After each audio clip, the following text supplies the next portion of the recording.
कि हम 100 करोड़ कैसे हैं आज 1400 वर्षों के अनवरत आक्रमण के बाद। कुछ तो हमने किया होगा हमारे पुरखों ने कि हम आज हिंदू बचे हुए हैं। 12-12, 15-15 साल में पर्शिया का ईरान बन गया, मेसोपोटामिया का इराक बन गया, उत्तरी अफ्रीका खत्म, स्पेन खत्म। 1400 साल से आप खड़े हो। ये इस पुस्तक का, तो मैं 1000 वर्ष की गुलामी की दास्तां को झूठ ठहराता हूं। वो एक गैस लाइटिंग करी है इस्लामियों ने हमारे साथ में, हमको नीचा दिखाने के लिए।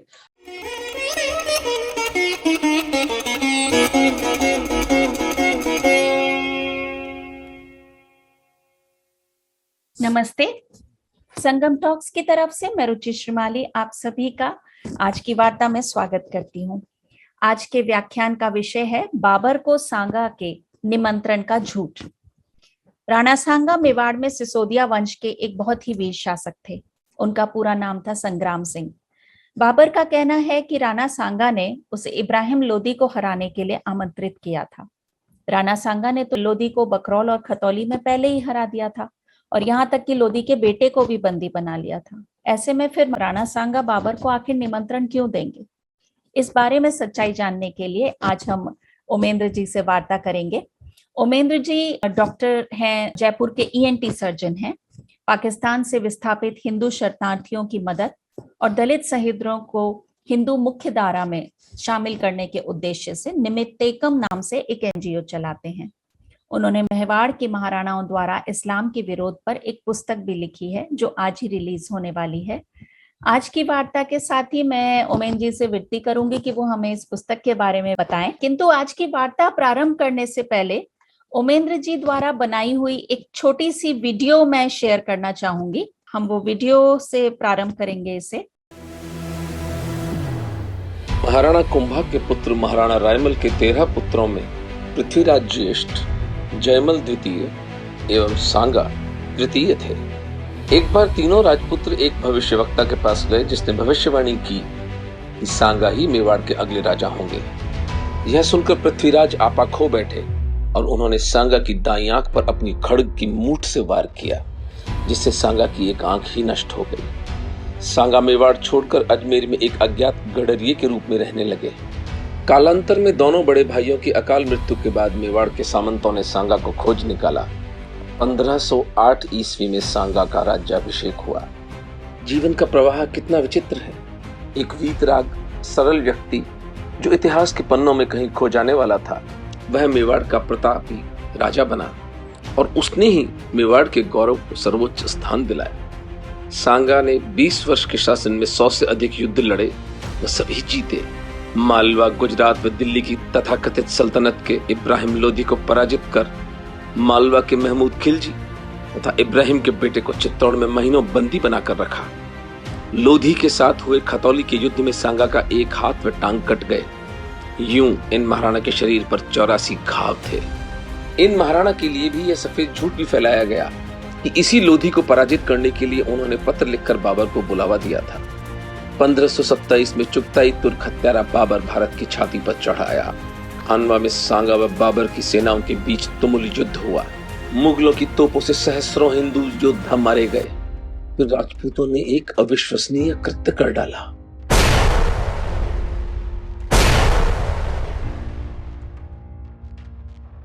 मुगलों की तोपें निष्क्रिय करने के लिए राजपूतों ने तोपों में अपने सर दे दिए। यूं अपने शरीरों के परखच्चे उड़वाकर अपने सिरों के मोल चुकाकर खानवा का युद्ध जीता गया। पर इस देश के घटिया व आलसी इतिहासकारों ने खानवा को सांगा की हार बताया। 1528 में बाबर ने सांगा को विष देकर उनकी हत्या करवा दी। मृत्यु भी इन महाराणा का सामना केवल छल से ही कर सकी। सांगा की हत्या सिद्ध करती है कि हिंदुओं पर मुगलों की विजय शौर्य पर नहीं, कपट के बल पर अर्जित की गई थी। सांगा का जीवन प्रबल प्रमाण है कि कोई पराजय अंतिम नहीं होती, कोई परिस्थिति अजेय नहीं होती, कोई व्यवस्था स्थायी नहीं होती।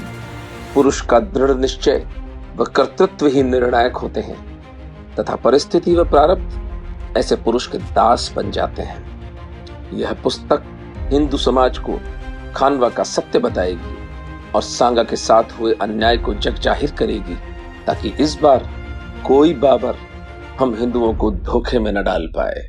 हर हर महादेव। बहुत ही अच्छी उमेंदु जी। अब मैं आपको आमंत्रित करना चाहूंगी कि आप इस निमंत्रण वाली जो झूठ है इसके ऊपर आप कुछ प्रकाश डालें। हर हर महादेव।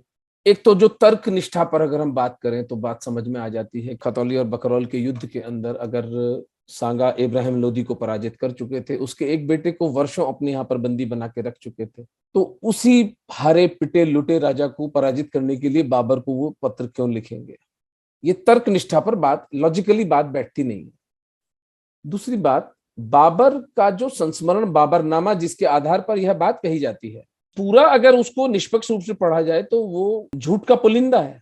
पूरा बाबरनामा अतिशयोक्तियों से भरा हुआ है। बाबर की इस उक्ति के अतिरिक्त इतिहास में कोई प्रमाण नहीं मिलता कि बाबर को पत्र सांगा ने लिखा था, बल्कि आरसी मजुमदार दिल्ली सल्तनत नाम की अपनी पुस्तक में लिखते हैं कि गुजरात के मुजफ्फर शाह का मंत्री इमादुल मुल्क जो था, उसने एक लेटर अवश्य लिखा था, क्योंकि उसको जूते मारे थे सांगा ने, गुजरात को अपने आधिपत्य में ले रखा था। तो सांगा से बदला लेने के लिए इमादुल मुल्क ने एक लेटर लिखा बाबर, चुगताई तुर्क बाबर को, कि हम मिलके इस काफिर को हराते हैं।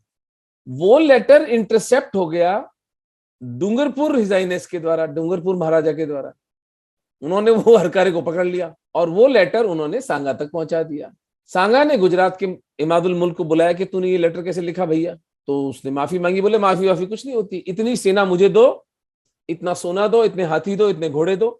वो दंड दिया सांगा ने गुजरात के सेनापति को, तब उसको इस बात से छोड़ा। और उस सेना के सहयोग से ही सांगा जो खानवा की लड़ाई हुई, उसमें वो सेना का सहयोग भी था उनके साथ में। वो जो इक्विपमेंट था, वो जो वेपन्स थे, वो जो गोल्ड था, वो जो पैसा था, वो वहां पर उपयोग में लिया गया। एक तो ये बात आरसी मजुमदार लिखते हैं कि इस पत्र का झूठ जो है, वो वैकल्पिक सत्य जो है वो ये है, the alternate truth is this. एक मेरे पास पुस्तक है सूरजमल मिशन की लिखी हुई वंश भास्कर। वो भी एक हुआ ये है कि इस देश के मक्कार और बेईमान और निर्लज्ज इतिहासकारों ने मुसलमान इतिहासकारों के इतिहास लेखन को सबसे प्रामाणिक माना है। फरिश्ता, अबुल फजल अल बदायूनी, जान मोहम्मद बख्शी, या ये बाबरनामा, या जहांगीर का तुज़ के जहांगीरी, ये अकबरनामा, या औरंगजेब के लिखे हुए जो थे संस्मरण, इनकी चाटुकारिता में लिखने वाले जो मुसलमान जो इतिहासकार हुए, काय के इतिहासकार थे, चमचे थे, उसको आधार बनाकर भारत का इतिहास लिखा गया है। जितने भी क्षेत्रीय भाषाओं के सोर्सेस थे, चाहे वो चित्तौड़ का पाटनामा हो, चाहे वो रणछोड़ भट्ट तेलंग का लिखा हुआ अमर काव्यम हो, राज प्रशस्ति हो, या जिस तरह सूरजमल जी मिशन का लिखा हुआ वंश भास्कर है, या श्यामल दास ददवाड़िया का लिखा हुआ वीर विनोद है, स्थानीय इतिहासकारों को तो पूरा साफ कर दिया गया है, उसकी कोई प्रामाणिकता नहीं मानी गई है। तो इस देश के मक्कार इतिहासकारों को कमीशन बिठाकर उनसे पूछा जाना चाहिए कि तुमने किस आधार पर इस इतिहास को लिखा है। क्यों हिंदू इतिहासकारों की बात पूछी भी नहीं गई है?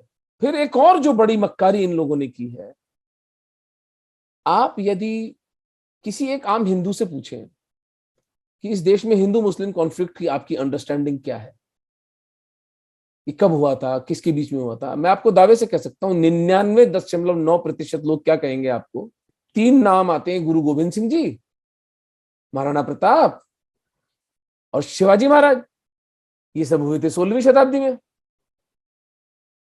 जबकि गुरु गोविंद सिंह जी महाराज और छत्रपति शिवाजी तो 17वीं शताब्दी में हुए थे। और भारत पर पहला अटैक 712 ईस्वी में मोहम्मद बिन कासिम ने सिंध में राजा दाहिर की हत्या करके किया था। यानी 8वीं शताब्दी से लेके 16वीं शताब्दी तक तो इस देश में कुछ हुआ ही नहीं, हवा में चल रहा था ये देश, वैक्यूम में थे हम। जिस समय यूरोप डार्क एजेस में था, उस समय भारत के हिंदू मुसलमान आक्रांताओं के जूते मारकर उनको पराजित कर रहे थे। यह मेरी पुस्तक का मौलिक अन्वेषण है कि 800 वर्ष का हिंदू इतिहास इन गिरे हुए लोगों ने किस एकेडमिक लॉजिक के चलते इरेज कर दिया। तो सांगा ने लेटर लिख के बाबर को बुलाया था। ये तो एक बहुत ही छोटा झूठ है। 800 वर्ष के हिंदू इतिहास का इरेजर, और इतनी ही घटिया हिंदू लीडरशिप हमारी, जो नपुंसकों की तरह ये होते देखती रही, जिसको सीताराम गोयल बड़े प्यारे शब्दों में लिखते हैं। एज मैं मेरी पुस्तक में से पढ़ के सुनाता हूँ, बड़ा सुंदर वो पार्ट है, जो लैंग्वेज इनके, जो इन्होंने सीताराम महर्षि कहता हूं मैं उनको, महर्षि सीताराम गोयल जो उन्होंने यूज करी है। It was the disfigured version of India's history which gave a good conscience to the British imperialist while he pulverized India's society. While he pulverized Indian society, Hindu society, plundered Hindu wealth, and poured undisguised contempt on the Hindu culture.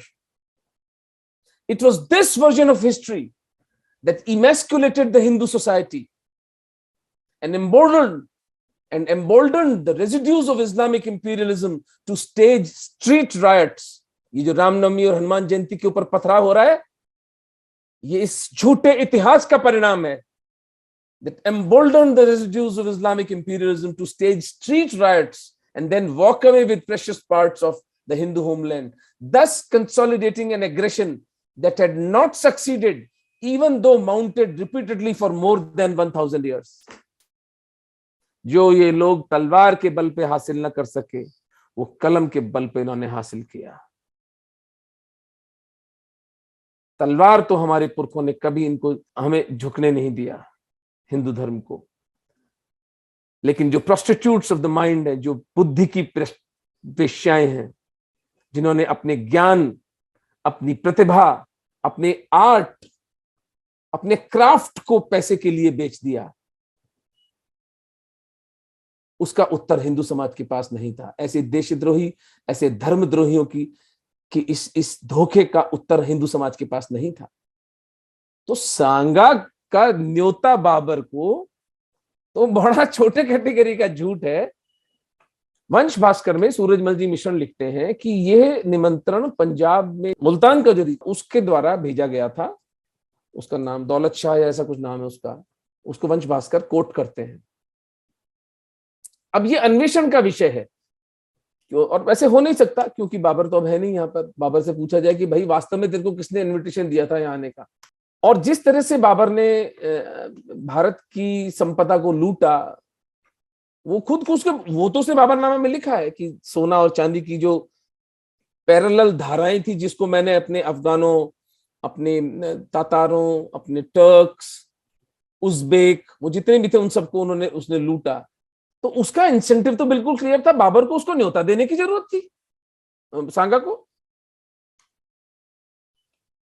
तो ये बात बिल्कुल गले उतरती नहीं है कि सांगा को कोई आवश्यकता थी कि बाबर को बुलाएं और आकर के वो इब्राहिम लोदी को पराजित करने में उनकी सहायता करें। तो मैंने आपको उसकी हिस्टोरिकल कॉन्टेक्स्ट बता दिया। और एक बात और कि बाबरनामा में और भी बड़े बड़े झूठ बोले गए हैं। तो हिस्टोरियोग्राफी का, इतिहास लेखन का मौलिक सिद्धांत होता है कि एक व्यक्ति कोई क्लेम करे तो उसको जब तक किसी न्यूट्रल सोर्स से, किसी निष्पक्ष स्रोत से जब तक उसका अनुमोदन नहीं होता, तब तक उसको स्वीकार नहीं माना जाता है। अगर इस एक अकेले आधार पर इस देश के महान इतिहासकार ये बोलना चाहते हैं कि सांगा ने बाबर को पत्र लिखकर बुलाया था, तो वो उनको बलिहारी है उनकी बुद्धि की, लेकिन किसी और सोर्स से इसका कोई अनुमोदन नहीं होता है। इस विषय पर आई थिंक इतना कहना पर्याप्त है कि इसमें इसका कोई कारण नहीं था कि।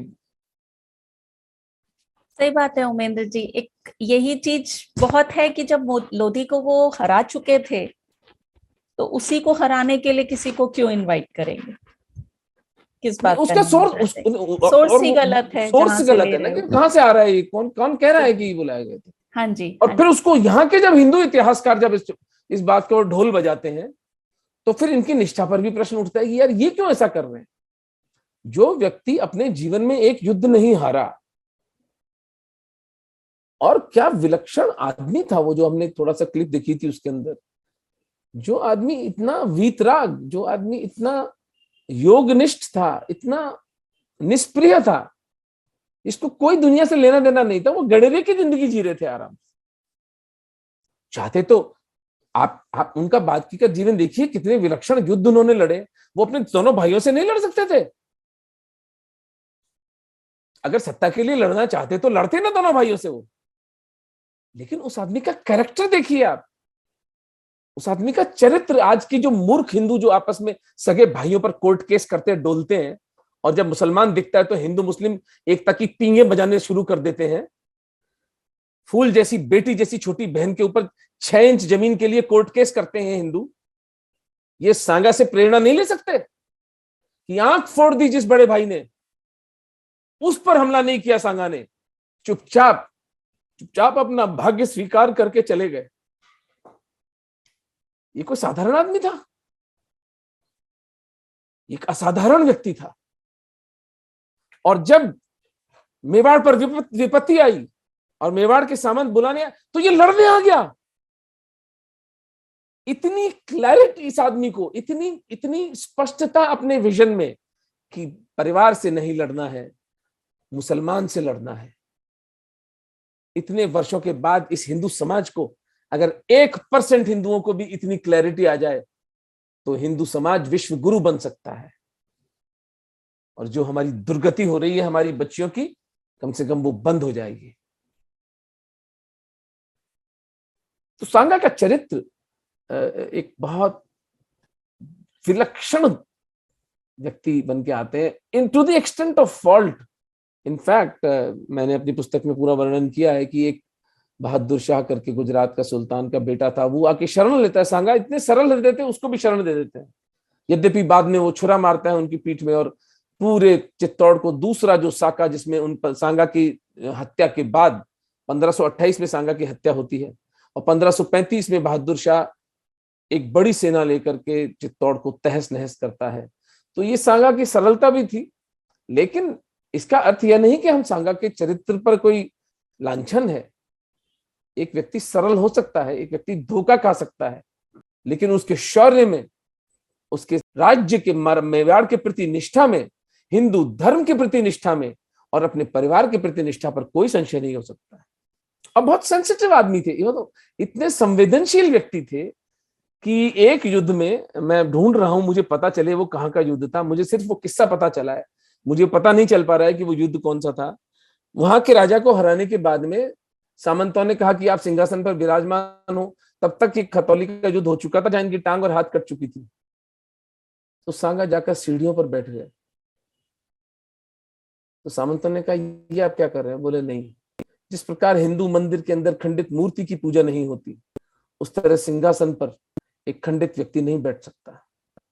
तब सामंतों ने एक तर्क लाया कि नहीं, ये खंडित व्यक्ति, जो आपका जो शरीर खंडित हुआ है, ये युद्ध में हुआ है, ये तो आपके गहने हैं, ये तो आपके शौर्य की गाथा बताते हैं, आप कृपा करके सिंहासन पर विराजमान होइए। ये इतना उसका कैरेक्टर बता रहा हूं आपको मैं, इतना सेंसिटिव आदमी था। जो मैम जी, राणा सांगा के जीवन के कुछ और जो किस्से हैं जो, हाँ जी, जरूर शेयर कीजिए। सांगा जब भविष्यवक्ता के पास गए और उनकी आंख फोड़ दी पृथ्वीराज ने, तो इनके चाचा सूरजमल ने इनकी रक्षा की। सांगा के दोनों बड़े भाई पृथ्वीराज और जयमल ने इनको मारने के लिए इन पर अटैक किया था। सूरजमल रास्ते में आ गए, रायमल के छोटे भाई थे सूरजमल, महाराणा रायमल के बेटे, उन्होंने रक्षा की। अब आप देखिए कितना सीधा आदमी थी। सांगा की भी हद है, मतलब एक सीमा तक भी आदमी सीधा हो। वही प्रश्न पूछने के लिए एक चारणी स्त्री बीरीबाई के पास जाते हैं। अरे दोबारा क्यों जा रहा है यार, एक बार देख लिया भाइयों की निष्ठा क्या है। सांगा भोले भाले फिर चल पड़े।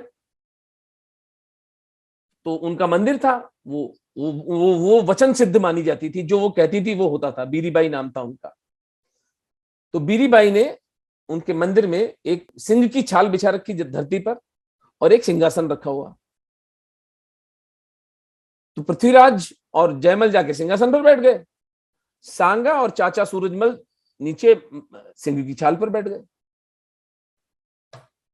तो बीरीबाई जब आई, छोटी बच्ची, वो युवा थी, बहुत छोटी, 18-20 साल की छोटी थी, और तो उनसे पूछा कि कैसे आए वीर? तो बोला कि हम ये जानने आए हैं कि मेवाड़ का अगला राजा कौन बनेगा।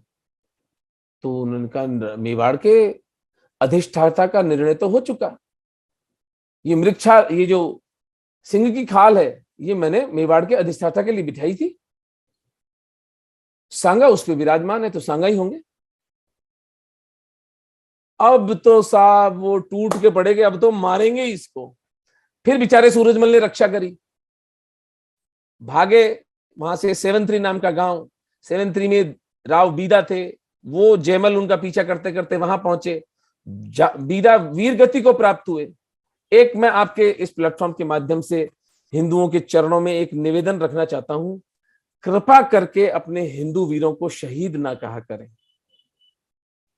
जाके गूगल पे अर्थ देख लें शहीद का, शहीद केवल मुसलमान होता है। इसलिए जब आप एक हिंदू वीर को शहीद कहते हैं तो आप ये कह रहे हैं कि मरने के बाद आप उसका धर्म परिवर्तन कर रहे हैं। शहीद का मतलब होता है विटनेस, साक्षी।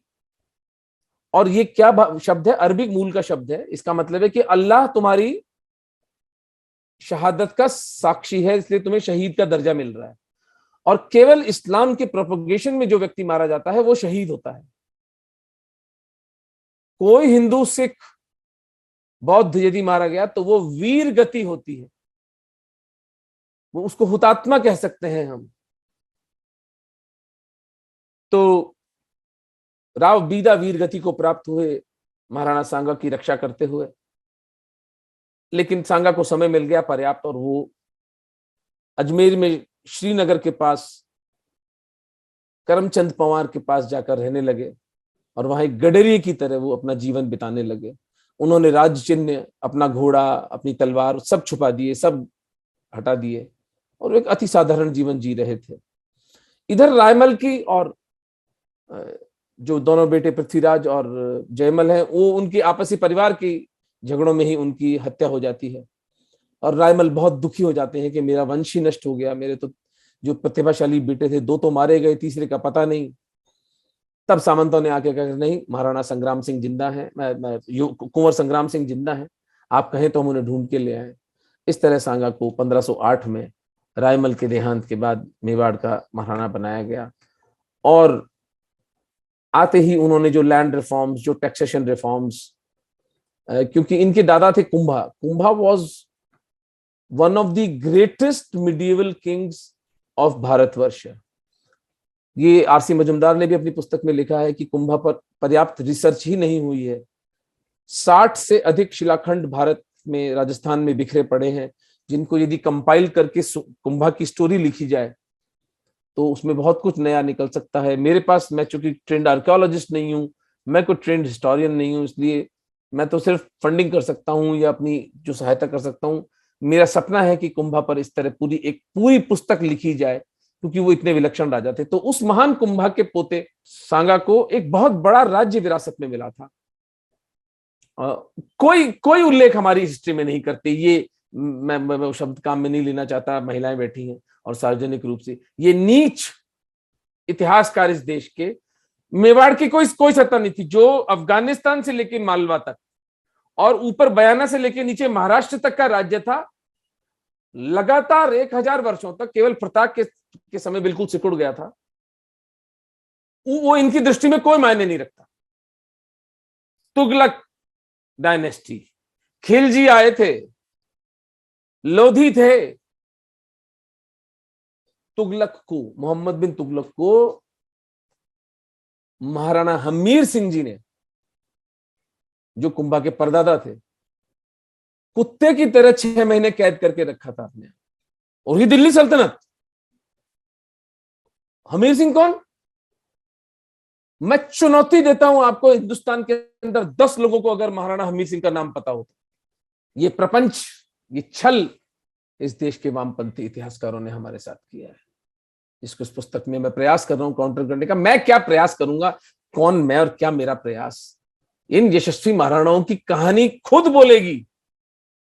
वो खुद उड़ उड़ कर हिंदुओं के मस्तिष्क में घुसेगी कि तुम इतने वर्षों तक हिंदू कैसे रहे अगर तुम्हें बचाया नहीं गया था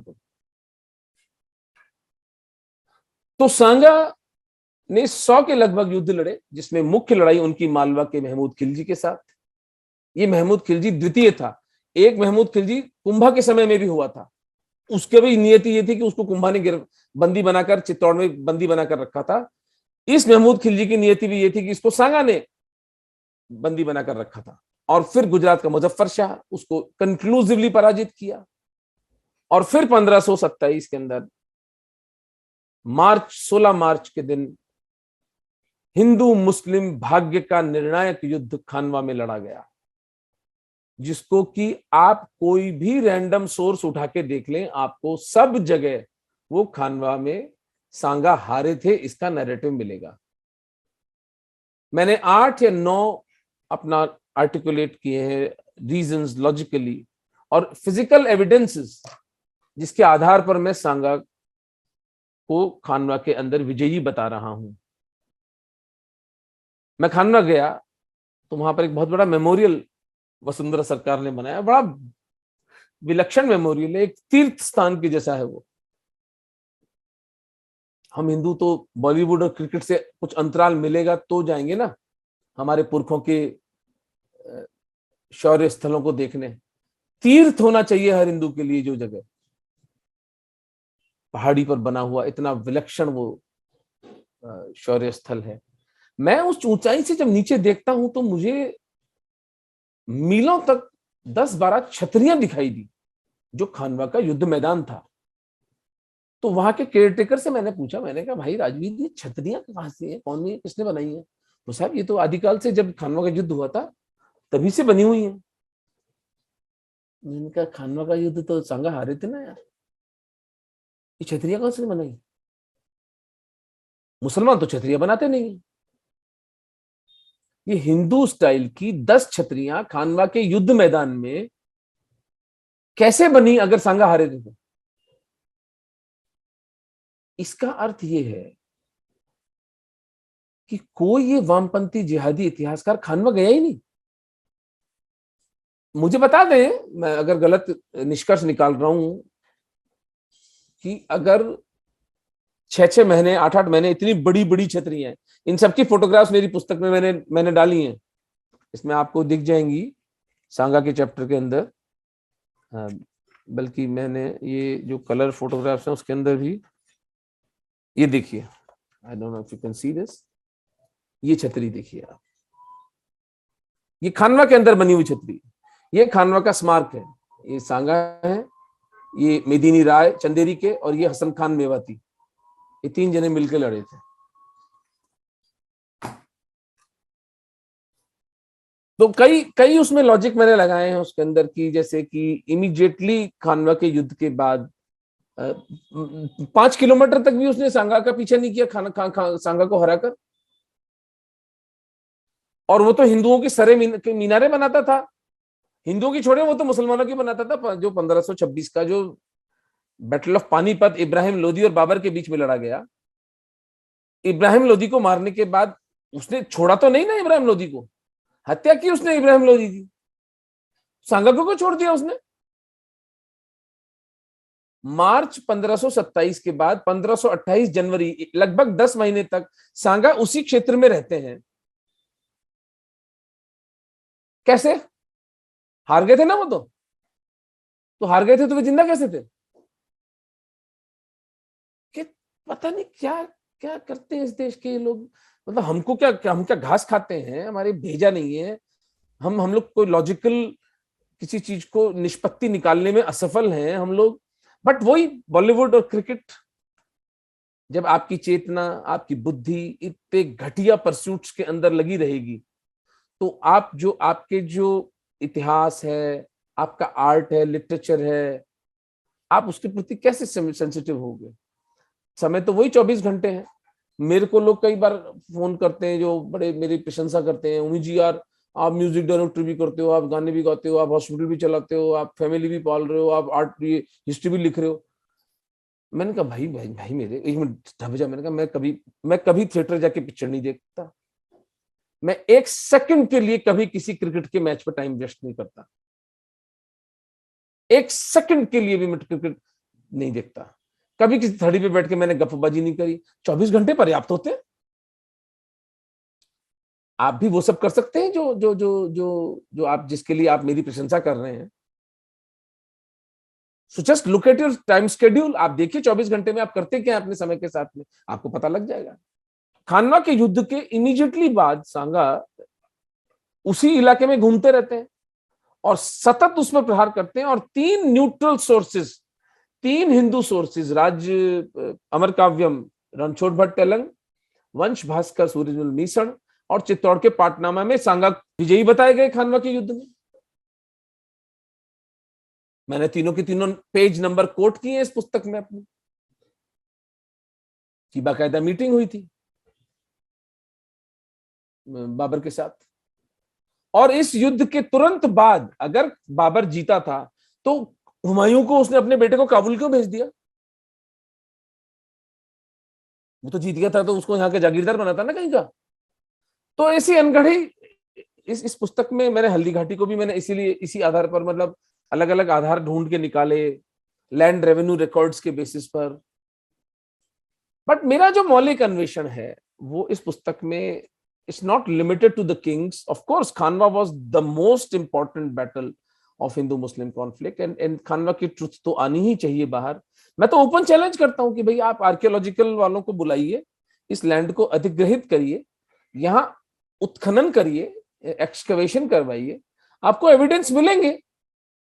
बीच खानवा के मैदान में एक पुराना जीर्ण शीर्ण हालत में मंदिर खड़ा है। कैसे खड़ा है? अगर खानवा हार गए थे सांगा तो इस देश के मक्कार इतिहासकारों ने अपने अपने आर्ट, अपने क्राफ्ट के साथ बेईमानी की, और इनको मैं बुद्धि की वेश्याएं कहता हूं, प्रोस्टिट्यूट्स ऑफ द माइंड। और एक बड़ा भेद होता है, शरीर की जो वेश्या होती है और जो उसका क्लाइंट होता है ना, वो व्यक्तिगत इंटरेक्शन होता है, it's a personal thing between the person, man and the woman. ये जो बुद्धि की वेश्याएं होती हैं, ये पूरी सभ्यताएं बेच देते हैं। इनका जो विनिमय है, इनका जो ट्रांजैक्शन है, उसका मूल्य क्यों ये नहीं चुकाते, उसका मूल्य इनोसेंट लोग भी चुकाते हैं। और तीसरी जो भयावह बात है, जो शरीर की वेश्या होती है ना, वो एक एकाकी अपमानित जीवन जीती है। ये बुद्धि की वेश्याएं 5 स्टार होटलों में ठहरती हैं,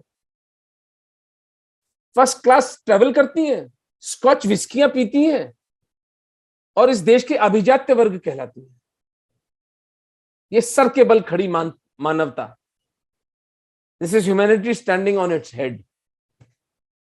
फिर हम रोते हैं, हमारा तो सम्मान नहीं है, हमारे देश में इतनी अराजकता, हमारे देश में राइट्स हो रहे हैं, हमारे देश के अंदर ये हो रहा है, हम इकोनॉमिकली उतनी प्रॉस्पेरिटी नहीं कर पा रहे। तुम क्या सर करोगे प्रोग्रेस? पूरे देश की इकोनॉमी को तो हलाल इकोनॉमी ने पकड़ा हुआ है। तुम्हारे देश की लीडर्स तुमसे कहते हैं कि नहीं नहीं, इनके साथ कॉम्प्रोमाइज कर लो, एक हाथ में कंप्यूटर एक हाथ में कुरान देंगे। वो 9/11 जिन्होंने दिया था, किया था, जिन्होंने 3,000 घर बर्बाद किए थे, जिन्होंने, वो ग्रेजुएट्स, पोस्ट ग्रेजुएट्स और डॉक्टरेट थे अमेरिकन यूनिवर्सिटीज के। बना लो इनको इंसान। लेकिन इस हिंदू नेतृत्व का घटियापन, ये हिंदू बच्चियों की इज्जतों पर और हिंदू युवाओं की लाशों पर अपनी रोटियां सेक रहे हैं। ये एक अनसस्टेनेबल पोजीशन है, ये नहीं चल सकता। और उसका जो पुष्पैक आरंभ होगा वो वहां से होगा कि हमारे पुरखे जो थे, उन्होंने इस माफिया के सत्य को पहचान कर इसको कभी घुसने नहीं दिया। आप साका जौहर की कथा पढ़िए, मैं तो बता नहीं पाता हूं, मैं तो भावुक हो जाता हूं, इसलिए I don't want to make a fool of myself. मैं बात ही नहीं करूंगा, आप इस पुस्तक में पढ़ लेना। साका जौहर पे जो लिखा जाना था मैंने लिख दिया। उस साका जौहर को इस देश की वामपंथी नीच इतिहासकारों ने प्रश्न उठाकर कहते हैं कि मरे क्यों, जले क्यों? नहीं, बिस्तर गर्म करते इन हरामजादों का।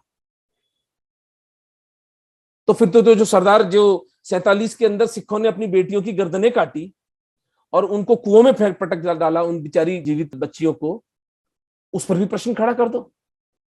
जो समाज अपनी मृत्यु का भय छोड़कर दरिंदों के एक समूह के सामने समर्पण नहीं करता और कहता है कि अधिक से अधिक तू हमारी जान ले सकता है, तू हमारा शील नहीं ले सकता, उस समाज को हम हारा हुआ समाज कहते हैं। उन राजपूतों को हम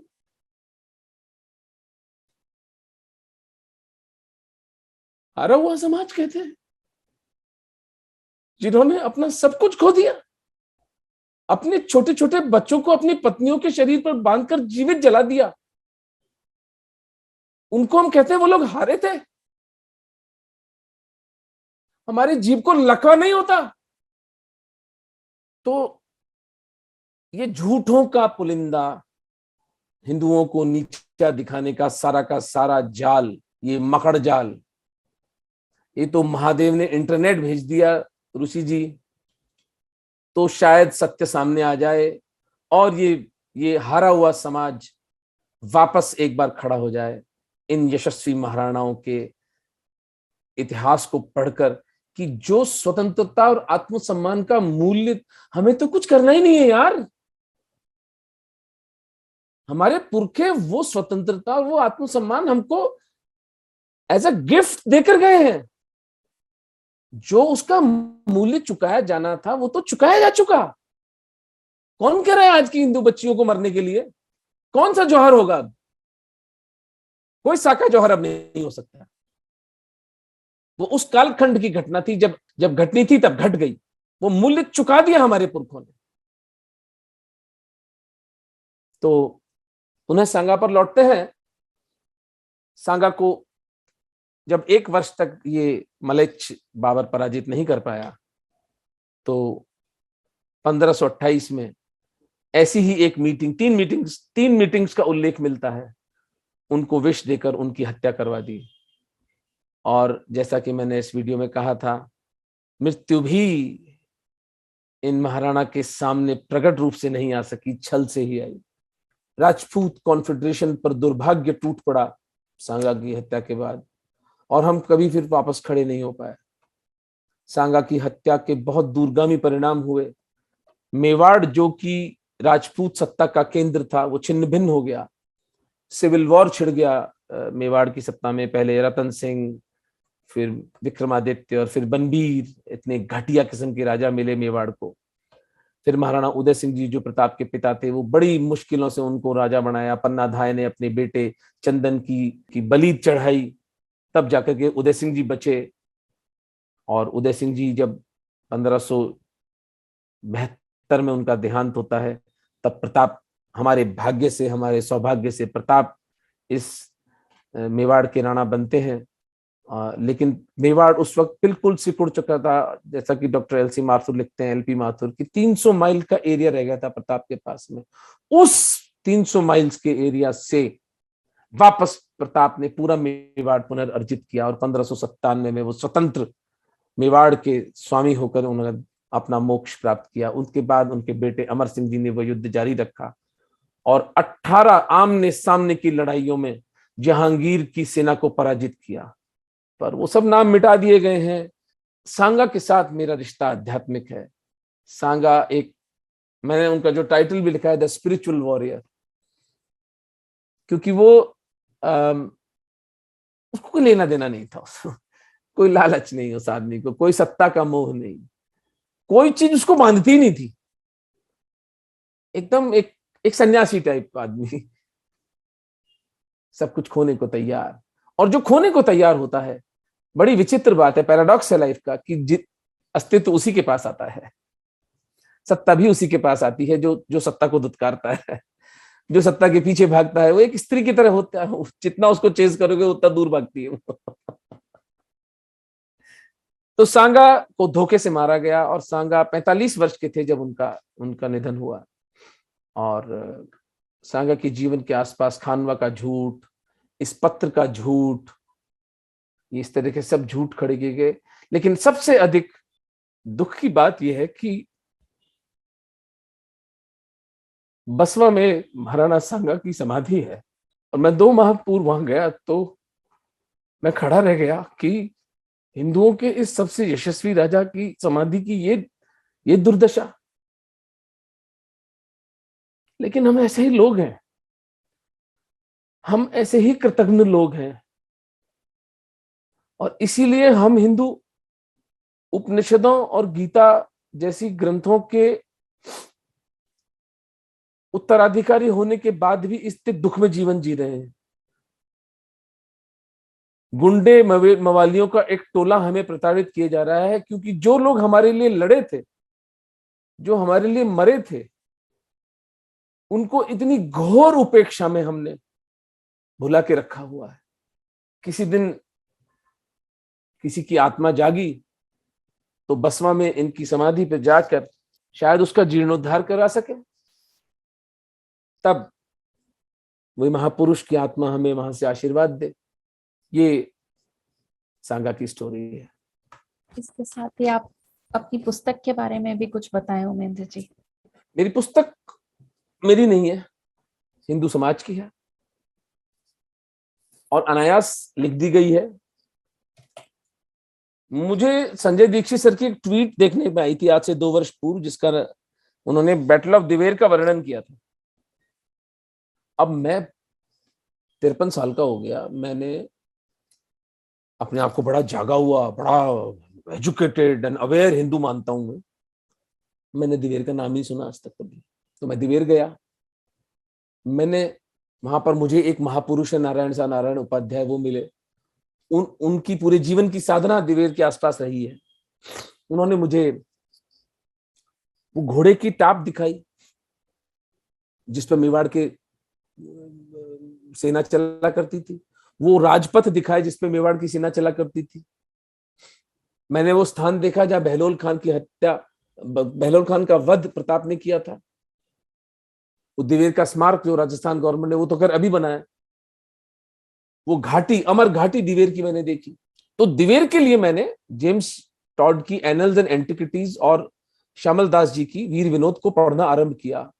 तब मुझे बाप्पा रावल, खुमान, जैत्र सिंह, रावल रतन सिंह, रावल समर सिंह, शक्ति कुमार, हमीर सिंह, खेता, लाखा, मोकल, कुंभा, रायमल, सांगा, प्रताप, अमर सिंह, राज सिंह, 8वीं शताब्दी से लेके 17वीं शताब्दी तक 1 सहस्त्र वर्षों तक बिना रुके एक राज परिवार मुसलमान हत्यारों से टक्कर ले रहा है। एक भी राजा ऐसा नहीं है इस कड़ी के अंदर जो कॉम्प्रोमाइज करने की बात भी कर ले। कॉम्प्रोमाइज होता है 1615 में मुगल मेवाड़ संधि महाराणा अमर सिंह जी के समय, क्योंकि उस वक्त तक सारे रिसोर्सेज डिप्लीट हो चुके थे मेवाड़ के, प्रताप के बेटे अमर सिंह जी। और 50 वर्ष का एक अंतराल आता है जब मेवाड़ और मुगलों के बीच में संधि रहती है, और उस 50 वर्षों में मेवाड़ अपनी इकोनॉमी को वापस राइज करके अपने यहाँ पर वेपन्स की फैक्ट्री लगा के राज सिंह जी का औरंगजेब से फाइनल युद्ध 1680 में होता है, जिसमें औरंगजेब को 2 बार गिरफ्तार करके राज सिंह जी छोड़ देते हैं दया करके, और कंक्लूसिवली पराजित करके राजस्थान से बाहर निकाल देते हैं। तो ये पुस्तक 1000 वर्षों की इस यशस्वी गाथा का वर्णन करती है और इन भुलाए हुए नामों के बारे में आपको बताती है। ये महाराणा 1 सहस्त्र वर्षों का धर्म युद्ध, ये हिंदी में भी है और इंग्लिश में भी है। मैंने दोनों अपने प्रयास करके लिखी है, क्योंकि अंग्रेजी यदि मुझे एम्पावर करती है तो हिंदी मेरी माँ है। माँ के मूल्य पर, माँ की कीमत पर एम्पावरमेंट मैं नहीं लूंगा। तो मैं दोनों भाषाओं में मैंने लिखी है बात।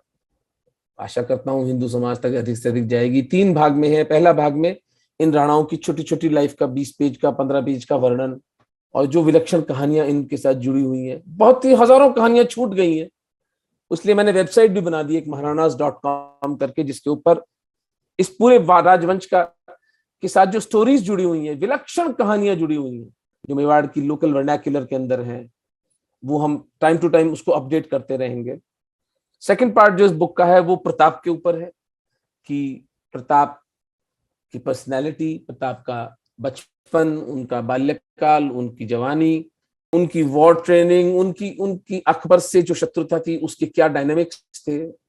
ये 2 अलग अलग वर्ल्ड व्यूज बिल्कुल अलग अलग थे, और इस देश के अंदर अकबर को महान करके पढ़ाया जाता है, तो मैं प्रश्न उठाता हूं उस पर कि जिस आदमी ने 40,000 निरपराध हिंदुओं को एक दिन में मार डाला था, उसको तुम महान करके बता रहे हो अपने आप को, अपने बच्चों को।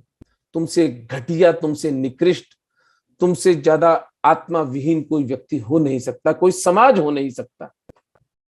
उस दुर्दांत हत्यारे को तो कम से कम प्रताप को तो छोटा बड़ा कहना बंद करो ना। एक देश के दो आदर्श कैसे हो सकते हैं यार, ये तो बता दो जरा मुझे। ये स्किज़ोफ्रेनिया कब तक चलेगा? कब तक इस स्प्लिट कॉन्शियसनेस के साथ हिंदू समाज जिएगा? नहीं, अकबर भी ठीक है, प्रताप भी अच्छे, प्रताप तो महावीर थे, प्रताप तो बहुत वीर थे। अरे क्या वीरता थी? किससे लड़ रहे थे? क्यों लड़ रहे थे? क्या रिसोर्सेस थे? क्या उनका हैंडीकैप था? ये दो वर्ल्ड व्यूज हैं। उनको इसको रेखांकित करने के लिए मैं इतनी सी बात बताता हूं। मुसलमानों के हाथ में हिंदू औरतें गिर जाती थी तो भोगदासी बनती थी, इसलिए जौहर करती थी हिंदू औरतें। आप सोचिए, मेवाड़ की महारानी के मृत शरीर के साथ अगर मेवाड़ के चौराहों पर मुसलमान संभोग कर रहे होते, उसकी क्या क्या उसका प्रभाव पड़ता आम जनता पर। नेक्रोफिलिया इनके धर्म में एक एस्टेब्लिश्ड प्रैक्टिस है। अभी पाकिस्तान में एक 16 साल की बच्ची का शव निकाल के उसके साथ संभोग हुआ है। हमारे पुरखों को यह बात पता थी, वो संभावना ही समाप्त कर दी उन्होंने अपने शरीर को जलाकर। तुम हड्डियों नाखूनों के साथ करो संभोग, तुमको जो करना है, हम अपना शरीर नहीं देंगे।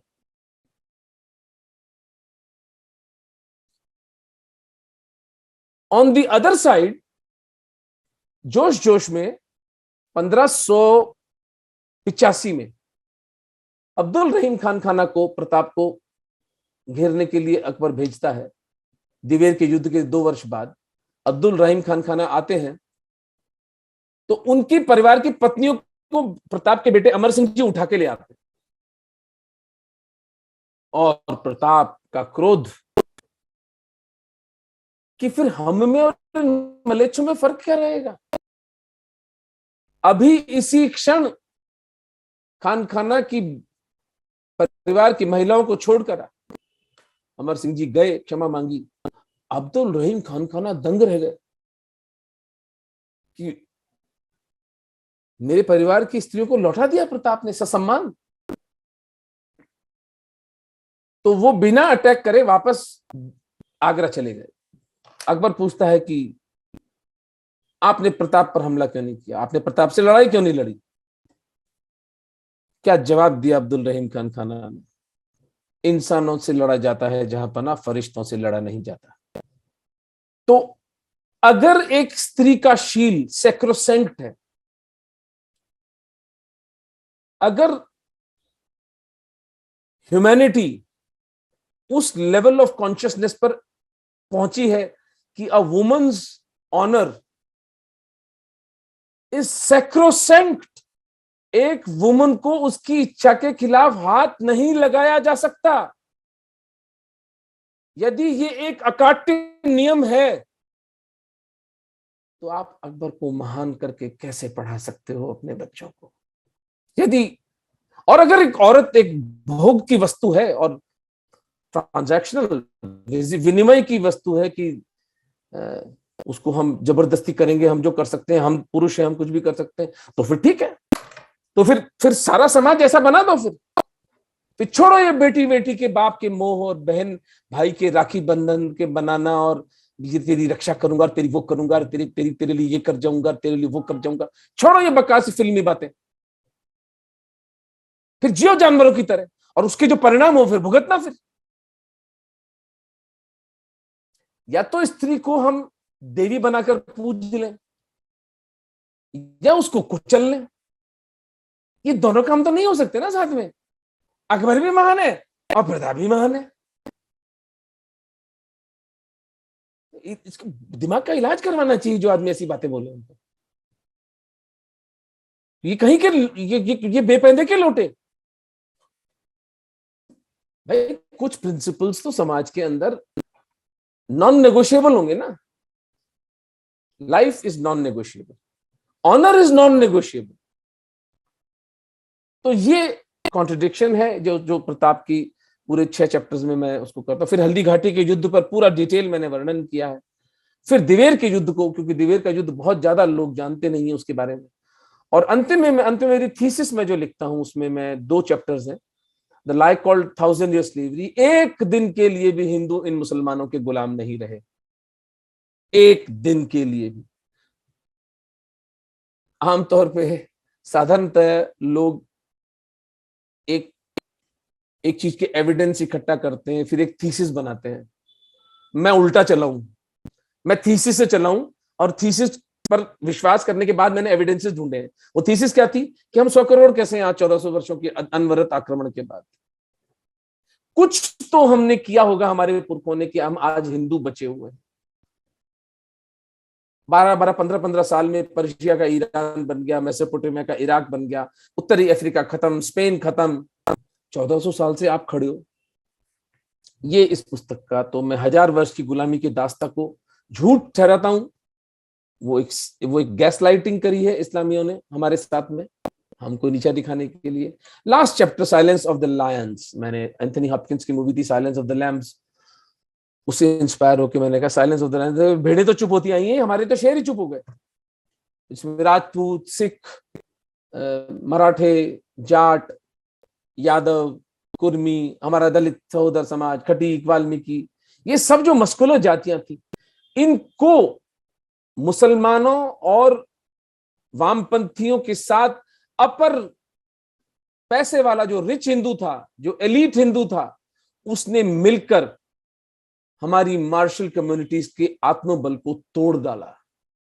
ये झूठ प्रचारित किए कि राजपूत हर युद्ध हारे। हम एक युद्ध नहीं हारे, एक भी युद्ध नहीं हारे। अगर पृथ्वीराज की तराई के युद्ध का दुहाई देते हो तो 1191 में क्या हुआ था? यानी पृथ्वीराज ने जब गौरी को हराया था तो वो तो विजय को मायने नहीं रखती। 1192 में पृथ्वीराज हार गए, वो डिफीट फाइनल है। खानवा के युद्ध से पहले बयाना के युद्ध में सांगा ने जूते मारकर बाबर को छोड़ दिया जिंदा, गलती की, वो कोई मायने नहीं रखती। खानवा की डिफीट इनके हिसाब से जो डिफीट है वो फाइनल है। तो राजपूतों को इस हीन भावना से भरा गया कि आपके पुरखे हर युद्ध हारे, आपने अपनी औरतों को जलाया, आप अपनी औरतों की रक्षा नहीं कर सके। और जो समाज इस अपराध बोध के साथ जीता है कि हम अपनी औरतों की रक्षा नहीं कर सकते, मैं अपनी बहन, अपनी बेटी, अपनी मां, अपनी पत्नी की रक्षा ना कर सका, वो पुरुष आत्मा विहीन हो जाता है। उस पुरुष की आत्मा मर जाती है। और वो पुरुष आपको शरीर में जीवित लगेगा, उसका शरीर चलेगा, लेकिन उसकी आत्मा नहीं होती है। ऐसा समाज हमारा हिंदुओं का इन वामपंथियों जिहादियों ने मिलकर बना दिया। उसका प्रतिकार मैं करता हूं, साइलेंस ऑफ द लायंस। और मैं इन्वोक करता हूं एक हायर कॉन्शियसनेस को, एक उच्चतर सत्ता को मैं आह्वान करता हूं कि हमारे सिखों में, हमारे राजपूतों में, हमारी जाटों में, हमारे यादवों में, हमारी हर मार्शल कम्युनिटी के अंदर वही क्षात्र धर्म पुनर्जागृत हो, ताकि हम सनातन धर्म के इस अस्तित्वगत युद्ध में जो ईसाइयों और मुसलमानों के साथ लड़ा जा रहा है, उसकी लॉजिकल एंड तक उसको ले जा सके। काफी हो गया मेरे ख्याल से, अगर कोई प्रश्न पूछना चाहे तो। बिल्कुल उमेश जी, सभी से विनती है ये बुक अवश्य पढ़ें।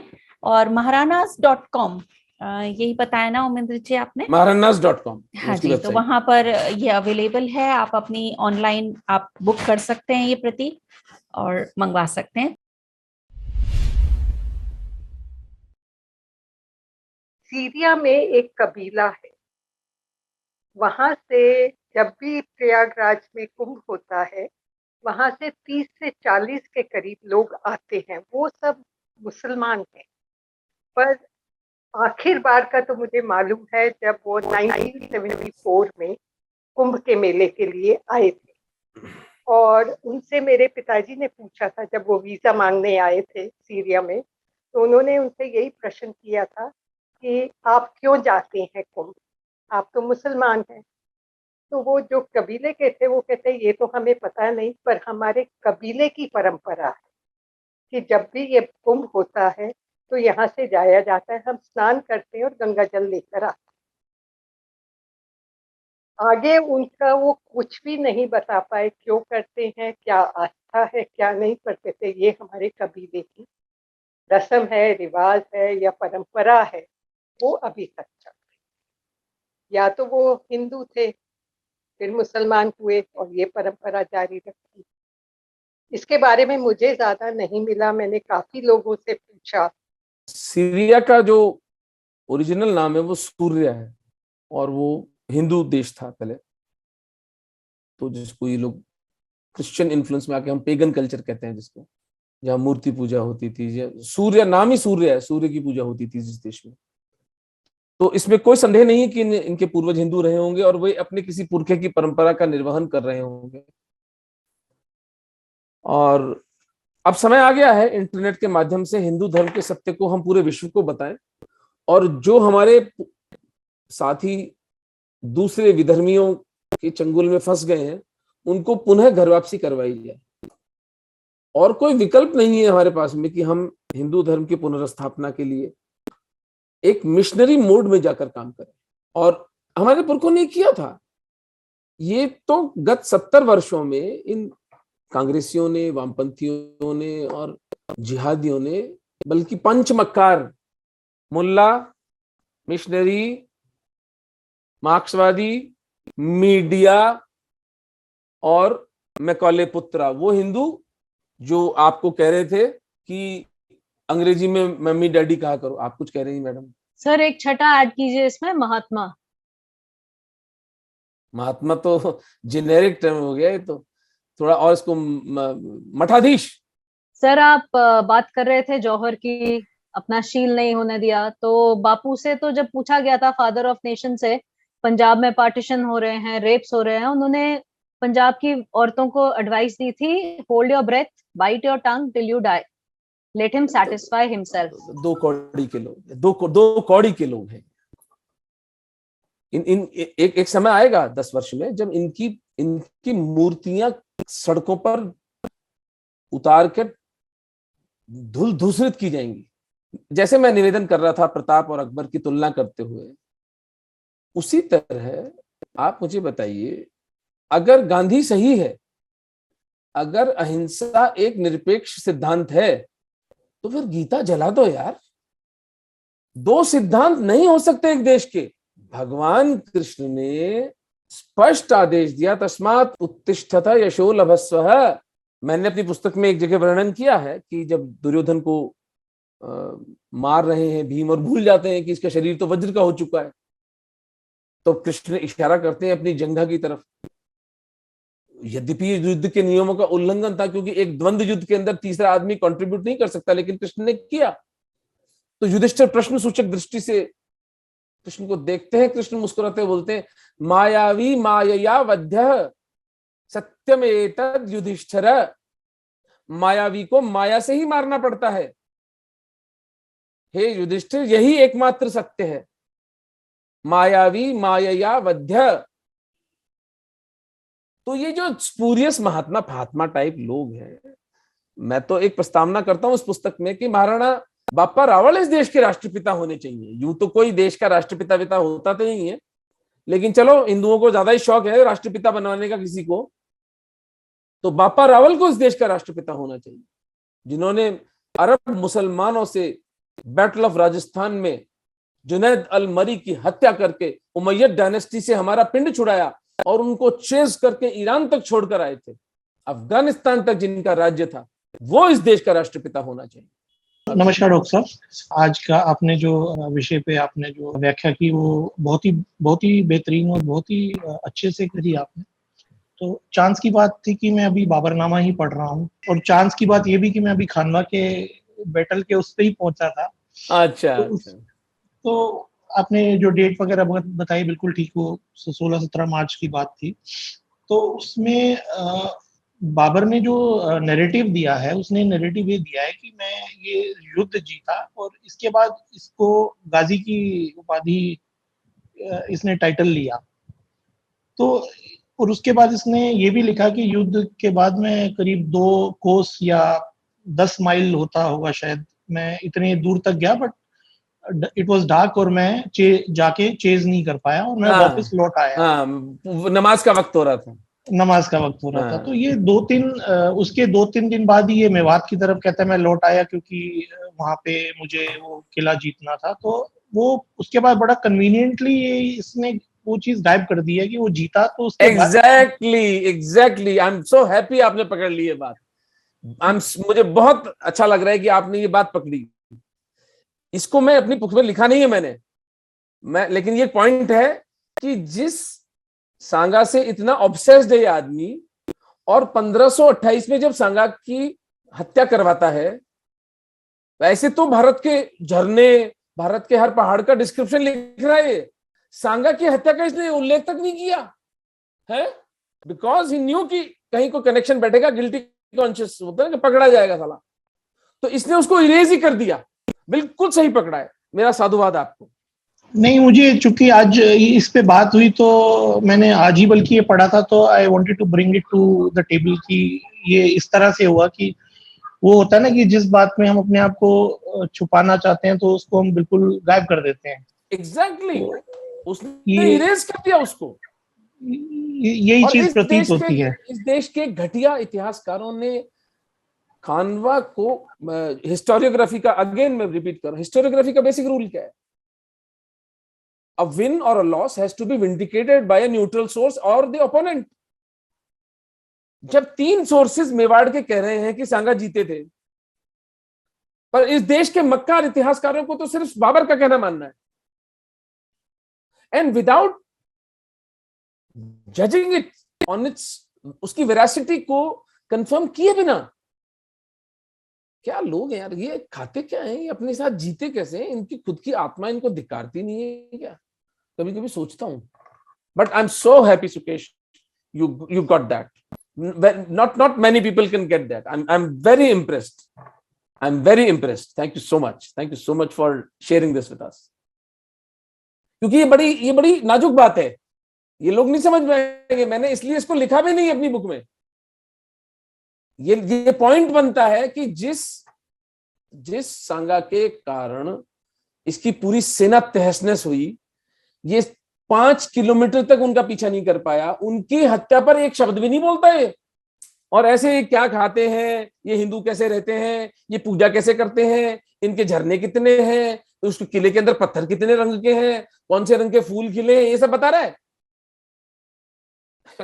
I'm so happy. चलिए इसी प्रण के साथ ये वार्ता खत्म करते हैं कि हम सत्य को और पूरा डिटेल में जानने का प्रयास करें, उमेन जी की पुस्तक को पढ़ें और हमारी अगली पीढ़ी को भी ये बताएं। सिर्फ अपने पास तक ना रखें, अपनी अगली पीढ़ी को बताना बहुत जरूरी है कि भारत का इतिहास, वास्तविक इतिहास क्या रहा।